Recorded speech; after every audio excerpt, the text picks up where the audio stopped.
সমস্ত গুণাবর্জন সে রব্বুল আলামিন যিনি আমাদেরকে বড় ভাড়া দিয়েছে জানার পবিত্র ঘরে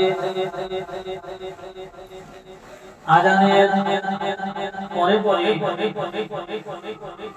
আজানের ধ্বনি শোনার পরে তানার ঘরে আসা করছি তিনি নাকি বললেন তানার মহান আদায় করানোর উদ্দেশ্যে তাই আমরা সে রব্বুল আলামিনের শেখানো বাক্যে শুকরিয়া আদায় করি আলহামদুলিল্লাহ।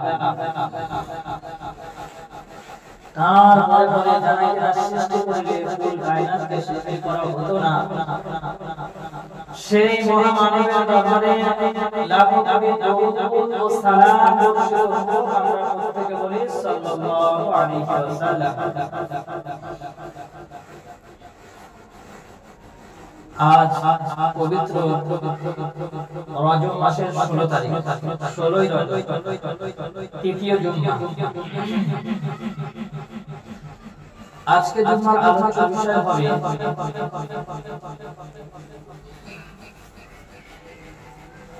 আল্লাহ তাআলা যাকে হেদায়েত দিবেন তিনি ব্যতীত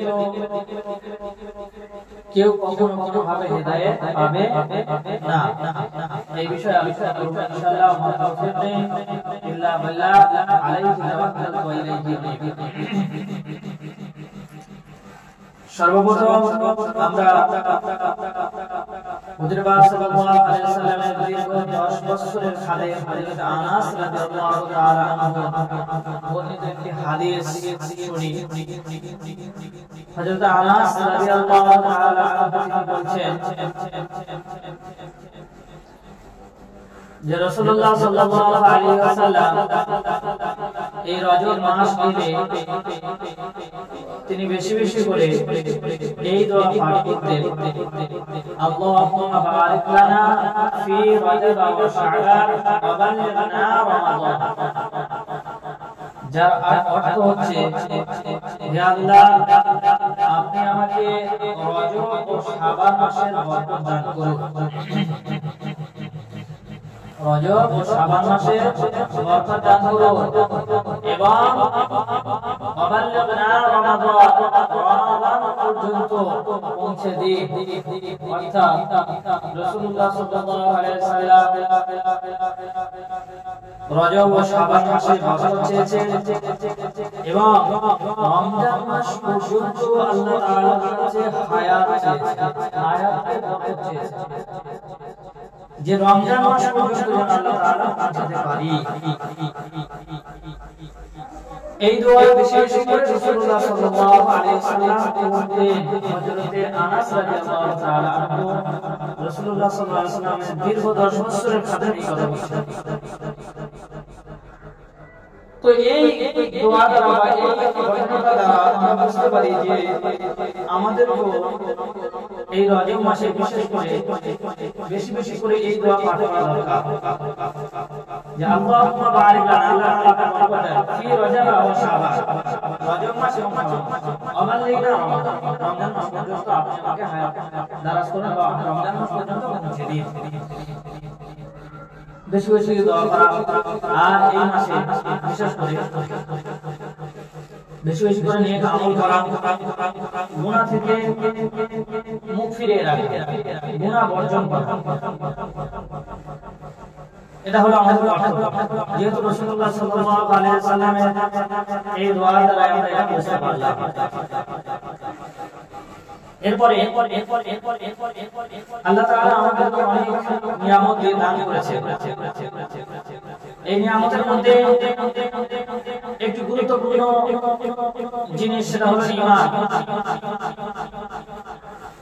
এবং আল্লাহ তাআলা আমাদেরকে, আমরা সবাই জানি 12টি মাস আল্লাহ তাআলা আমাদেরকে দিয়েছেন। এই 12টি মাসের মধ্যে 4টি মাস আল্লাহ তাআলা খুবই পছন্দ করেন।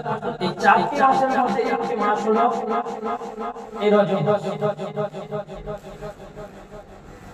তো এরকম আল্লাহ তাআলা আমাদেরকে অসংখ্য নিয়ামত দিয়েছেন এবং এই মাস দিন মানে একটা মাস ধরেন একটা গুরুত্বপূর্ণ মাস, চারটি মাসের মধ্যে একটি যেমন গুরুত্বপূর্ণ মাস হলো রজব মাস, এরপরে আসবে শাবান মাস, এরপরে আসবে রমজান মাস। এরকম করে বছর একটি গুরুত্বপূর্ণ মাস আমাদের কাছে আসছে। বছরের একটি দিন আমাদের কাছে গুরুত্বপূর্ণ আসছে, বা বছরের দুইটি দিন আমাদের কাছে গুরুত্বপূর্ণ, এবং সপ্তাহের একটি দিন আমাদের কাছে সবচেয়ে গুরুত্বপূর্ণ জুমার দিন। তো এরকম করে আল্লাহ তাআলা আমাদেরকে অসংখ্য নিয়ামত দান করেন। এই নিয়ামতের মধ্যে সবচেয়ে গুরুত্বপূর্ণ নিয়ামত যেটা দিয়েছেন আল্লাহ তাআলা সেটা হলো, সেটা হচ্ছে যে ঈমান। আল্লাহ তাআলা আমাদেরকে ঈমান নামক নিয়ামত দান করেছেন, দুনিয়ার সমস্ত রকম নিয়ামতের থেকে গুরুত্বপূর্ণ নিয়ামত। কেন দুনিয়ার সমস্ত রকম নিয়ামতের থেকে গুরুত্বপূর্ণ নিয়ামত? যদি আমাদের কাছে ঈমান না থাকতো তাহলে আজকে আমাদেরকে দুনিয়ার জান্নাত, দুনিয়ার আগুনে পুড়তে হতো। এই গুরুত্বপূর্ণ নিয়ামত থাকার কারণে আল্লাহ তাআলা দেওয়ার কারণে দিয়েছেন বলে আমরা কিন্তু দুনিয়ার জাহান্নাম, দুনিয়ার আগুন থেকে বেঁচে গেছি। আমাদের সাধারণত আমরা বলি কি, মানুষ মারা গেলে আস্তে আস্তে গোসল দাও, বেশি তাড়াহুড়ো করো না, বেশি নাড়াচাড়া করো না, সুন্দর করে গোসল দাও, সুন্দর করে কবরে নিয়ে যাও, সুন্দর করে কবরস্থ করো। আমরা এগুলো বলে থাকি কেন? আমরা জানি মৃত্যু যন্ত্রণার পরে, মৃত্যুর পরে একটা মানুষের শরীর এতটা ব্যথা হয় যেটা পাকা ফোড়ার মতো শরীরে ব্যথা হয়। যদি ওই মৃত ব্যক্তিকে আবার আমরা জীবনে দেওয়া হতো আর ওই মৃত ব্যক্তিকে জিজ্ঞাসা করা হলো মৃত্যু যন্ত্রণাটা আসলে কি না, এটা যদি জিজ্ঞাসা করা হতো তো সেই মৃত ব্যক্তি যদি বলতে পারতো, পুনরায় যদি জীবন দান করা হতো, তো উনি বলতেন যে এই মৃত্যু যন্ত্রণার মতো যন্ত্রণা থেকে বিদায় করে যাও। কারণ রাসূলুল্লাহ সাল্লাল্লাহু আলাইহি ওয়াসাল্লাম আজরাইলকে বলছেন, আজরাইল তোমার সাথে কি আমার কোনো শত্রুতা আছে? তো বলছে না, হুজুর আপনার সাথে আমার কিছু শত্রুতা। বলছে তাহলে পাহাড়টাকে আমার বুকের উপর চাপিয়ে দিলেন। তো আজরাইল বলছে, হুজুর আমি ওহদ পাহাড় চাপাইনি, শুধুমাত্র আমার শাহাদাত আঙ্গুলটা আপনার বুকের উপর দিয়েছি। তো শাহাদাত আঙ্গুলটা বুকের উপরে দিয়েছে, এই যন্ত্রণায় রাসূল বলছেন যে আজরাইল তুমি আমাদের উপর। তো আমাদের মতো সাধারণ মানুষের কি হবে তাহলে? এই যন্ত্রণা কেমন হবে আমরা অনুভব করতে পারছি। তো এই যন্ত্রণা থেকে আল্লাহ তাআলা আমাদেরকে, এই যন্ত্রণার পরে আমাদেরকে ফের আবার আমরা দেখি যে বিঁধে বিঁধে কাট দিয়ে তাকে আগুনে তো সেই জায়গা থেকে আল্লাহ তাআলা আমাদেরকে রক্ষা করেছেন, রেহাই দিয়েছেন। তো এই আল্লাহ তাআলা এই নিয়ামত আল্লাহ তাআলা আমাদেরকে দান করেছেন।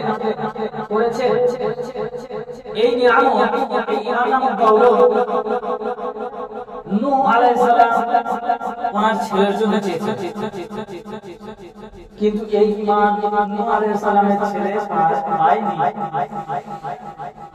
এমন করে লূত আলাইহিস সালাম ওনার স্ত্রীর জন্য চেয়েছিলেন, কিন্তু ওনার স্ত্রী এই ঈমান নামক নিয়ামত থেকে বঞ্চিত হয়েছে।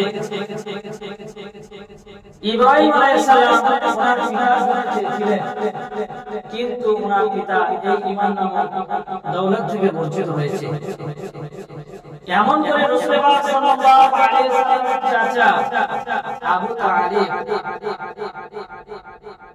তালিবের জন্য আবু তালিবের জন্য রাসূলুল্লাহ সাল্লাল্লাহু আলাইহি ওয়াসাল্লাম ঈমান চেয়েছিলেন, কিন্তু আবু তালিব ঈমান পায়নি। তো রাসূলুল্লাহ সাল্লাল্লাহু আলাইহি ওয়াসাল্লাম যখন চাচাজির কাছে গিয়ে বলছেন, যখন মৃত্যু সজ্জায়, তখন চাচাজির কাছে গিয়ে বলছেন যে আপনি একবার ঈমানের কালিমাটা পড়ে নেন। তো ওই সময় আবু জেহেল এসে বলছে, আবু জেহেল এসে বলছে যে তুমি লাস্ট বেলায় তোমার ঈমানটাকে বিক্রি করতে চাইছো, মৃত্যুর ভয়, আযাবের ভয়, তুমি ঈমানটাকে বিক্রি করতে তোমার পূর্বপুরুষেরা কি করে এসে বা এতদিন আমরা কি করেছি সেগুলো কি ব্রেন আছে? তুমি তোমার ভাইয়ের কথা শুনবে? তো যে এই কথা বলেছে নিজের জায়গায় অটল থাকার জন্য কালেমা পড়ে। তো এই ব্যথায় ব্যথা হয়ে রাসূল সাল্লাল্লাহু আলাইহি ওয়াসাল্লামের মনটা খারাপ হয়ে আছে। সঙ্গে সঙ্গে আল্লাহ তাআলা কোরআন শরীফের আয়াত পাঠালেন, সঙ্গে সঙ্গে আয়াত ইন্নাকা লা তাহদি মান আহবাবতা ওয়ালাকিন্নাল্লাহা ইয়াহদি মান ইয়াশা। হে নবী, তুমি যাকে চাও তাকে হেদায়েত দিতে পারো না, আর আমি যদি হেদায়েত দিই তো সবাইকে হেদায়েত দিয়ে দেব, কেউ ঠেকাতে পারবে না। অতএব হেদায়েত আমার হাতে, তোমার হাতে নয়। তুমি কাউকে হেদায়েত দিতে পারো না, হেদায়েত আমি দিতে পারি। হেদায়েতের মালিক হলাম আমি। ইন্নাকা লা তাহদি মান আহবাবতা ওয়ালাকিন্নাল্লাহা ইয়াহদি মান ইয়াশা। যে ইমাম লূত আলাইহিস সালামের স্ত্রী ভাই, নবীর স্ত্রী ভাই, ইব্রাহিম আলাইহিস সালামের স্ত্রী ভাই, নবী পাক সাল্লাল্লাহু আলাইহি ওয়াসাল্লামের চাচাজি ভাই, সেই ঈমান কিন্তু আমরা পেয়েছি। তোমার কত বড় দৌলত! এই ঈমানের উপরে আমরা জানতে পারি যে আল্লাহ তাআলা আমাদের ঈমানদার বান্দার মনে করেছে, এই ঈমান আমরা পেয়েছি, তাহলে আমাদের কতটা দাম, কতটা মর্যাদা। নবীর স্ত্রী পায় নাই, নবীর ছেলে পায় নাই, নবীর চাচা পায় নাই, নবীর পিতাও পায় নাই। সেই ঈমান আমাদের মতো নালায়েকদেরকে আল্লাহ তাআলা দিয়েছেন, আমাদের মতো গুনাহগারদেরকে আল্লাহ তাআলা দিয়েছেন। সেই জন্য এই ঈমানের কদর কত। ঈমান এমন একটা বস্তু, কিমতি বস্তু, যে ঈমানটা যদি একজন মানুষের মধ্যে থাকে, মান ক্বালা লা ইলাহা ইল্লাল্লাহ দাখাল জান্নাহ। একবার যে কালিমা লা ইলাহা ইল্লাল্লাহ মুহাম্মাদুর রাসূলুল্লাহ সাল্লাল্লাহু আলাইহি ওয়াসাল্লাম একবার যে পড়ে গিয়েছে, সে জান্নাতে যাবেই যাবে। গত সপ্তাহে বলেছিলাম, নির্দিষ্ট একটি সময় সে গুনাহ করার কারণে, জীবন দশায় গুনাহ করবে, করার কারণে নির্দিষ্ট একটি সময় সে জাহান্নামে থাকবে। এই কালেমা পড়ার জন্য, এই ঈমানদারদের জন্মগ্রহণ করার জন্য আল্লাহ তাআলা আমাদের ঈমান নামক দৌলত দেওয়ার কারণে আল্লাহ তাআলা একটা দিন ওই জাহান্নাম থেকে আমাদেরকে তুলে এনে ওনার জান্নাতে আমাদেরকে দান করবেন। তো এই জান্নাত যে দান করা হবে, দুনিয়ার সবথেকে দুনিয়ার 10 গুণ জান্নাত, সেই জান্নাতটা এই ওই মানে জাহান্নামী ব্যক্তিকে ঘিরে ধারে পরিষ্কার করে যে জান্নাতটা দেওয়া হবে, সেটা হলো দুনিয়ার 10 গুণ। এই দুনিয়ার 10 গুণ। তো এই ঈমান কি দৌলত আল্লাহ তাআলা আমাদেরকে দিয়েছেন, এই ঈমানের ফল আমরা একটি বাদশাহ ঘোষণা শুনি। রোমের একটা বাদশা ছিল, নামটা হিরাকল। এই হিরাকল বাদশা ওনার কাছে রাসূলুল্লাহ সাল্লাল্লাহু আলাইহি ওয়াসাল্লাম একটি চিঠি পাঠিয়েছিলেন। চিঠি পাঠিয়ে বলেছিলেন, হিরাকল, তুমি ঈমানের কালেমা পড়ে নাও। তো হিরাকলের এই রাসূল সাল্লাল্লাহু আলাইহি ওয়াসাল্লামের এই বার্তা চিঠি যখন হিরাকল বাদশার কাছে গেল, রোমের বাদশার কাছে গেল, রোমের বাদশা চিঠিটা পড়লেন। পড়ার পরে উনি মক্কা শরীফের একজন হিরাকল বাদশা রোমের ওখানে ব্যবসার জন্য গিয়েছিলেন। তো ব্যবসার জন্য যাওয়ার পরে উনি ওই ব্যক্তিকে রাসূল সম্পর্কে কিছু জানার জন্য 10টি প্রশ্ন করেছিলেন। এই ব্যক্তিটা ছিল আবু যর। আমরা সবাই নাম শুনেছি, হযরত আবু যর রাদিয়াল্লাহু তাআলা। এই আবু যর উনি ছিলেন কুরাইশ বংশের লোক। কুরাইশ বংশ থেকে ব্যবসার জন্য রোমে গিয়েছেন। রোমের বাদশা হিরাকল ওনাকে ডেকেছেন, ডেকে দরবারে নিয়ে গিয়ে 10টি প্রশ্ন করেছিলেন রাসূল সাল্লাল্লাহু আলাইহি ওয়াসাল্লামের সম্পর্কে। এই 10টি প্রশ্ন ছিল এরকমই। প্রথম প্রশ্ন যে তোমাদের কাছে যে নবী বলে দাবি করছে, তো এই নবী আসলে এরা বংশ কি রকম? নিচু বংশের মানুষ, উঁচু বংশের মানুষ। তো আবু যর গফারী রাদিয়াল্লাহু তাআলা আনহু বলেছিলেন, তখন কিন্তু আবু যর গফারী রাদিয়াল্লাহু তাআলা তিনি তখন ঈমান গ্রহণ করেননি। রাসূলুল্লাহ সাল্লাল্লাহু আলাইহি ওয়াসাল্লামের ব্যাপারে যখন জিজ্ঞাসা করা হলো, তিনি বললেন যে রাসূলুল্লাহ সাল্লাল্লাহু আলাইহি ওয়াসাল্লাম একটি সম্ভ্রান্ত পরিবারের মানুষ, মানে উঁচু পরিবারের মানুষ। এরপরে বাদশা আওয়াজ করলেন, আচ্ছা ওনার পরিবারের মধ্যে বুঝতে কেউ কি পরিবারের বাদশা ছিল? আবু যর গিফারি রাদিয়াল্লাহু তাআলা বলেন বাদশা ছিলেন। আচ্ছা উনি ইসলামে দাওয়াত দেওয়ার পরে লোক ওনার দাওয়াতে বেশি আকৃষ্ট হচ্ছে নাকি ওনার দাওয়াত সারা পরে কবুল করার পরে লোক আস্তে আস্তে কেড়ে যাচ্ছে, দাওয়াত বাড়ছে না কমছে? উনি বললেন না, ওনার দাওয়াত দেওয়ার পরে লোক মানে প্রচুর হারে বেড়ে যাচ্ছে, আর যারা একবার ইমানের কালমা গ্রহণ করছে দ্বিতীয়বার ব্যাকে করে তারা ফিরে আসছে।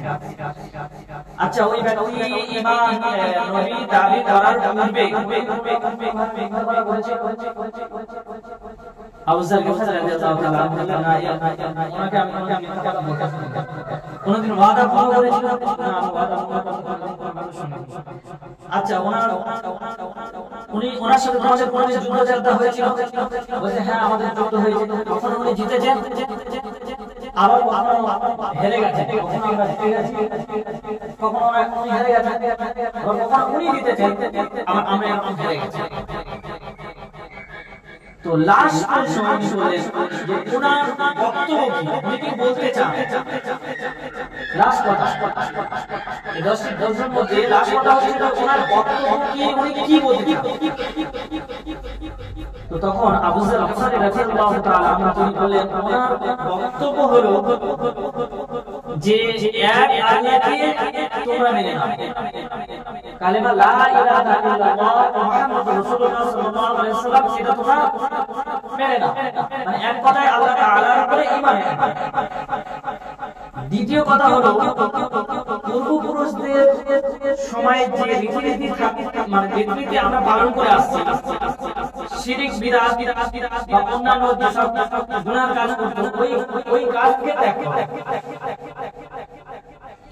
অগ্নি পুজো করা, বিভিন্ন রকমের যে বদ কাজ ছিল সেই বদ কাজ, জুয়া খেলা, ঘুষ খাওয়া, হারাম কাজ করা, এইসব থেকে বিরত এক কথা ভালো। আরেকটা কি সততা অবলম্বন। লাশ করা তিনি বললেন যে আত্মীয়তার সাথে আত্মীয়তা বজায় রাখা, আত্মীয়তা ছিন্ন করা, আত্মীয়তার সাথে আত্মীয়র সাথে সুব্যবহার, আত্মীয়তা বজায় রাখো, সুব্যবহার করো, আত্মীয়তা ছিন্ন করো না।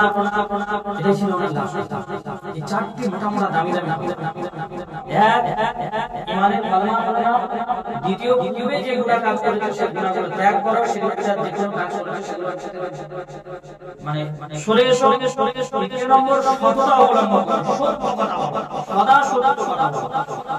আর 4 নম্বর মানে ওই পরিবার পরিজনের সাথে সুব্যবহার, এটাই ছিল ওনার লাশ।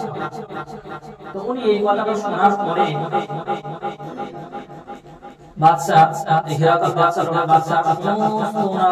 যত লোকরা সবাই দেখে একটা মিটিং বসিয়েছে যে রাসূলুল্লাহ মক্কা শরীফে রাসূলুল্লাহ সাল্লাল্লাহু আলাইহি ওয়াসাল্লাম যার অপেক্ষায় আমরা করছি এবং আমরা জানি যে একজন শেষ নবী আসবে, এরকম পরিবারে তার এই চরিত্র হবে, তার কথাবার্তা এই থাকবে, তার ব্যবহার এই থাকবে, সে ওয়াদা ভঙ্গ করবে না, মিথ্যা কথা বলবে না, এই সমস্ত নমুনা আমি পেয়েছি। এখন তোমরা কি বলতে চাইছো? যার অপেক্ষায় আমরা ছিলাম এতদিন তিনি কিন্তু এসে গেছে, এখন তোমরা কি বলতে চাইছো? যে এই কথা না বলেছে সঙ্গে সঙ্গে ওই রাজ দরবার থেকে একজন করে সব উনি রাজত্ব ধরে রাখার জন্য পুনরায় কথাটাকে প্রত্যাখ্যান করলেন এবং বললেন না,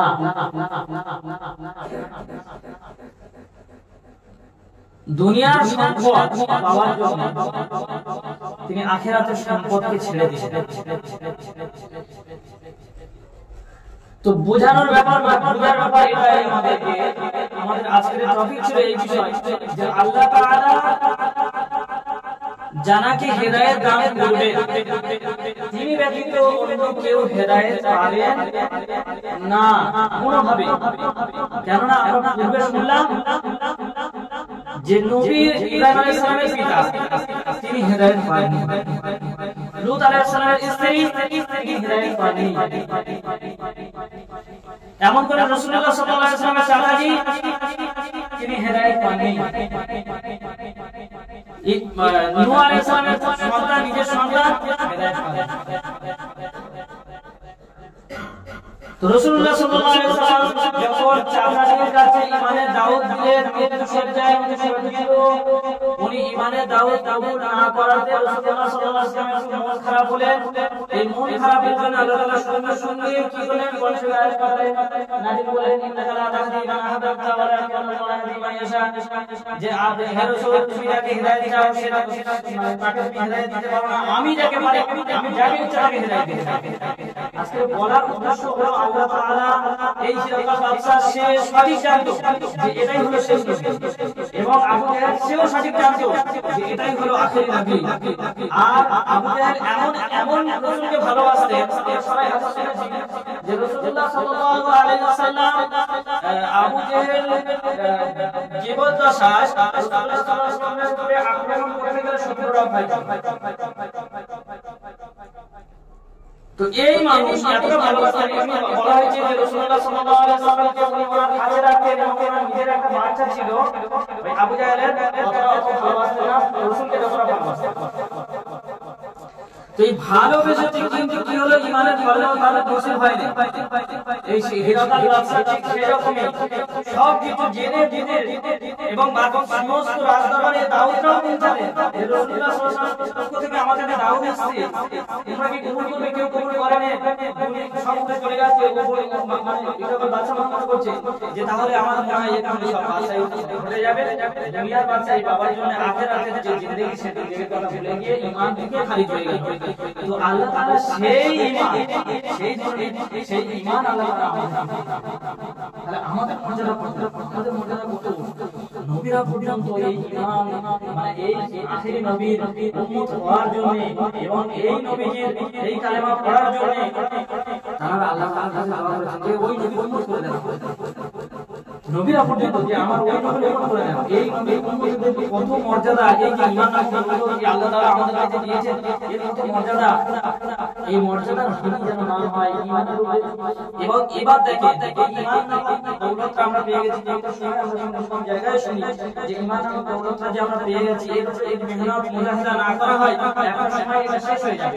প্রত্যেকটা জিনিস সুতরাং যে কোনো জিনিসের উপরে সেটা যদি আপনি যত্ন না করেন সেটা তার কোনো অস্তিত্ব থাকে না।